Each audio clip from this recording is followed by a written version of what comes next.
காற்று அடிச்சிருச்சோ அப்படின்னா அந்த வீட்டோட அலுவலகத்தை பார்க்கும்போது ஒரு சூறாவளி வந்து போனால் எப்படி இருக்கும் அதை அவன் பார்க்குறான். நிச்சயம் காற்று அடிச்சிருச்சு, இவன் எங்கேயாவது பயந்து ஓடி போயிட்டாலும் எங்கே போயிட்டாலும் அப்படின்னு தேடலாம், அந்த இருட்டுக்குள்ளே தேடலாம். அப்போ ஒரு லைட் வச்சுட்டான்னு தேடலாம். அந்த லைட் வச்சுட்டு அவன் பார்க்குறான். அவன் பார்க்கும்போது அவன் கூப்பிட்றான், ஏங்க அம்மா நான் அங்கே இருக்கேன் கத்துறா. இவனுக்கு சவுண்டு கேட்குது, ஆனால் நெருங்க முடியலை. காற்று மிருகங்கள் பன்றியெல்லாம் நிறையா அந்த பக்கம் வர வாய்ப்பு இருக்கு. ரொம்ப பயப்படுறான். ஒருவேளை இவங்க இருக்கிற வரைக்கும் ஏதாவது பன்றியால் ஆரம்பிச்சு பக்கத்தில் இருக்கிறான். அந்த கோயிலுக்கு நடுவில் ஒரு புலி, ரொம்ப அந்த புலி அது ஒரு தாழ்வான பகுதியால அப்படியே பட்டுச்சு. இப்ப அந்த மிருகத்தை தாண்டி அவன் போக முடியாம தவிக்கிறான். இப்ப அவன் கத்துனாலும் இவளுக்கு பிரச்சனை, இவன் கத்துனாலும் அந்த பக்கம் மிருகங்களுக்கு குழந்தை அந்த பிறக்கிறதுக்கான அந்த தண்ணி கூட உடஞ்சிருச்சு. இப்ப அவ கத்தியா ஆக வேண்டிய சூழல். இவன் மூச்சை பிடிச்சி அவளை அப்படியே மெதுவாக எடுத்துக்கிட்டு எப்படியாவது அந்த கீழே இருக்கக்கூடிய ஒரு கிலோமீட்டர் இருக்கக்கூடிய அந்த மருத்துவச்சி இருக்கக்கூடிய இடத்துக்கு போயிடும் சொல்லி ட்ரை பண்ணி கூப்பிட்டு போறாங்க. மலையிலையும் செடிக்கையும் முள்ளுலையும் காற்றை குத்தி அவங்க கத்தரை அடைக்கி அதே ரணக்கிழமை ஆயிடுச்சு. ஒரு குறிப்பிட்ட சூழலுக்கு போகும்போது இந்த இடத்துல மிருகங்கள் இல்லைன்னு சொல்லும் போது அவன் அழுகிறா பாருங்க. சவுண்டு அவ்வளோ பெரிய சவுண்டு, அவ்வளோ தாங்கவே முடியல. அப்படி இருக்கும். அதை தூக்கிட்டு கையில ஏந்திக்கிட்டு அங்கே மருத்துவமனைக்கு போயிடுறான். போனால் அங்கே மருத்துவ வச்சு வர இல்லை. மழை பெற்றதுனால அவன் இங்கே இருக்கிறவ எதுவும் யாரும் அந்த ஹாஸ்பிட்டல் தங்கக்கூடிய யாரும் இருந்தால அன்னைக்கு அந்த படுக்கை போட்டு போகிறதுக்கு ஒரு மனசு இல்லை. மறுபடியும் இங்கே ஏதாவது அந்த விலங்குகள் வந்துருமோ பயப்படுறான். இருந்தாலும் ஒரு பாதுகாப்பாக ஒன்று எடுத்து வச்சுட்டு அதை சுற்றி ஒரு இது வச்சுட்டு இவன் கீழே போய் அந்த அம்மாவை கூட்டிட்டு வர்றான். 2 மணிக்கு வந்து இவங்க பார்க்குறாங்க.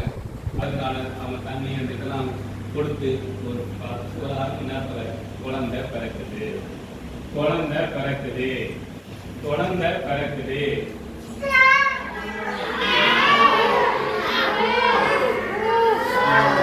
கீழே உட்காந்து படுங்க.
பசி மயக்கத்துல குழந்தை அழகா தூங்குது.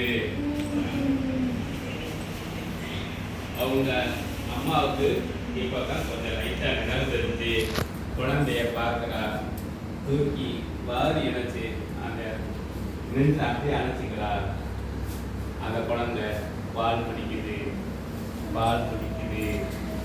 குழந்தை பால் குடிக்குது. இப்ப அங்க பிடிச்சிருச்சு. இப்ப அவரு அதோட வீட்டுக்காரு எப்படியாவது தானே, அதனால ஒரு மாட்டு வண்டியில ஏற்பாடு பண்ணிட்டு காலையில ஒரு 10 மணிக்கு அந்த மருத்துவமனை விட்டு குழந்தை தூக்கிட்டு மனைவி தூக்கிட்டு வண்டியை உட்கார வச்சு அப்படியே வீட்டுக்கு வர்றாங்க. இப்ப வீட்டுக்கு முன்னாடி போகும். நீங்க உணர்ந்துட்டே வரணும். நான் ஏதாவது சொன்னா 2 வார்த்தை அனுப்பி சொன்னாத்தான் நீங்க என்ன அர்த்தம். ஒரே வார்த்தை 2 தடவை சொல்ல பார்த்தீங்கன்னா அதான் நீங்க அது வரைக்கும் படுத்ததான். இப்ப அங்க அவரு மாட்டு வண்டி எடுத்துட்டு குழந்தை எடுத்துட்டு மனைவியும் மாட்டு வண்டி உட்கார வச்சு மெதுவா வர்றாரு. மேடு பழத்துல சின்ன மேடு பழத்துல கூட குழந்தைக்கு சவுண்டு கொடுக்க கூடாது. அவ்வளவு பொறுமையா ஓட்டு வந்து வீட்டுக்கு வந்தா ஆராய்ச்சி எடுக்கிறதுக்கு ஆள் இல்லை.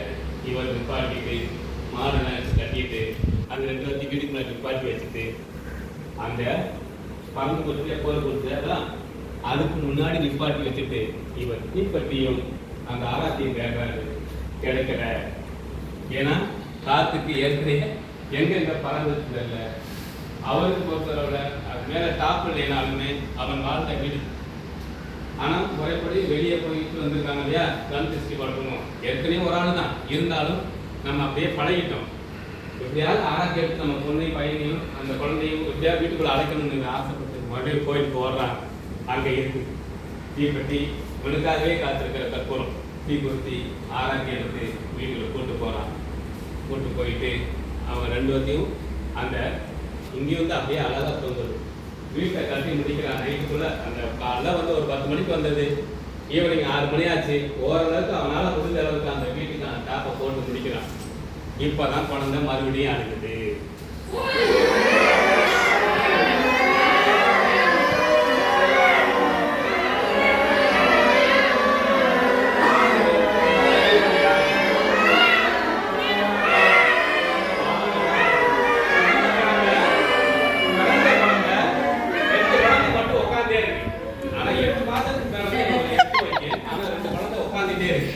பிறக்கும் போதே அப்படியே செட் ஆயிருச்சா?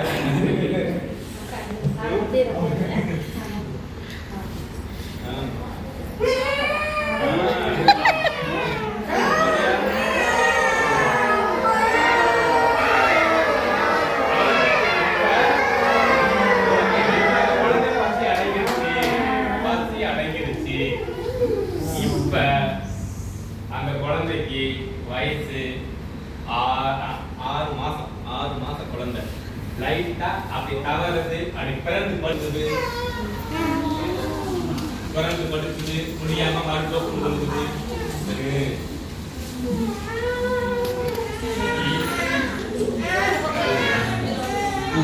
6 மாசம் நடக்குது பாரு குழந்தைலாம்.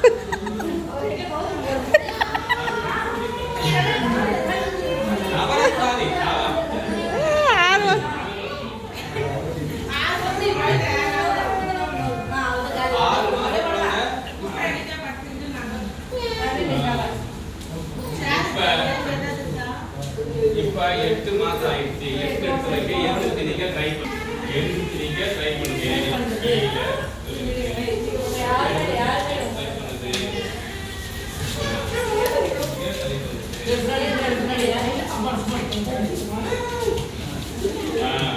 ஒரு வழியா எழுந்திருச்சு நிக்குது, ஒரு வழி நிக்குது, அழகா சிரிக்குது. அவங்க அப்பா பார்த்து அழகா சிரிக்குது, அழகா சிரிக்குது. இப்ப அம்மா சாப்பாடு ஊட்டுறாங்க. 8 மாசம் சாப்பாடு ஊட்டுறாங்க. நல்லா குழந்தை சாப்பிடுது. இப்ப அந்த குழந்தை சாப்பிட்ட மயக்கத்துல அழகா விளையாடுது.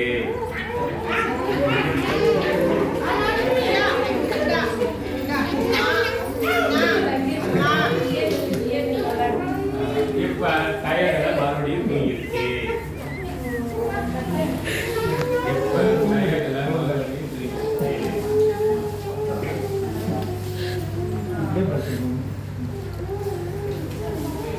இப்ப குழந்தைக்கு 5 வயசு, பள்ளிக்கூடத்துக்கு சேர்க்கக்கூடிய ஒரு வயசு.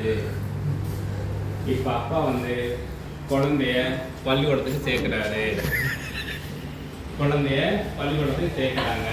ரொம்ப அழுகுது. பள்ளிக்கூடத்துக்குள்ள போக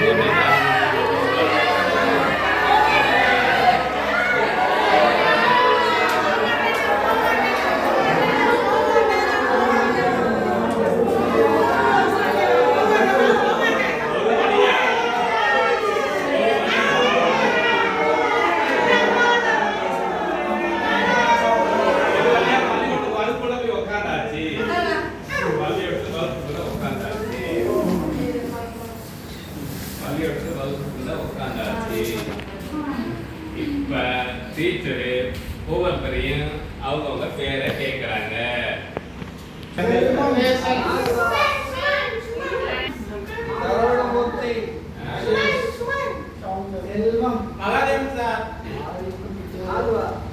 இப்ப அந்த டீச்சர் கேட்டு இப்ப சாயந்தரம் ஆகுது. எல்லாரும் எந்திரிச்சு ஒடியாரங்க கூட மெதுவா எந்திரிச்சு அங்கேயே உட்காந்துக்கணும். ஏன்னா இந்த இடத்த தாண்டி கண்ணாடி இருக்கு, எல்லாமே கண்ணாடி முன்னாடி இருக்கு. எந்திரிச்சு அப்படியே எந்திரிக்கிறீங்க. அப்பா வந்துட்டாரு, அழகா அவங்க கூட ஏறி போய் அதனால எந்திரிச்சு அவர் மேல இருக்குவா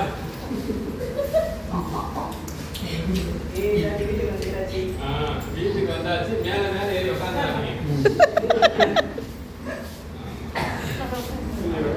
வீட்டுக்கு வந்தாச்சு. இப்ப அம்மா ரொம்ப நாள் கழிச்சு, அதாவது இப்ப ஸ்கூலுக்கு போறாங்க. அங்க எப்படி இருக்குமோ இருக்குமோ பயந்து சாப்பிடாம இருப்பாங்கன்னு சொல்லிட்டு சாப்பாடு ஊட்டுறாங்க. சாப்பிடுது. மறுபடியும் அங்க என்ன என்ன பாடம் நடத்தினா கேட்குது.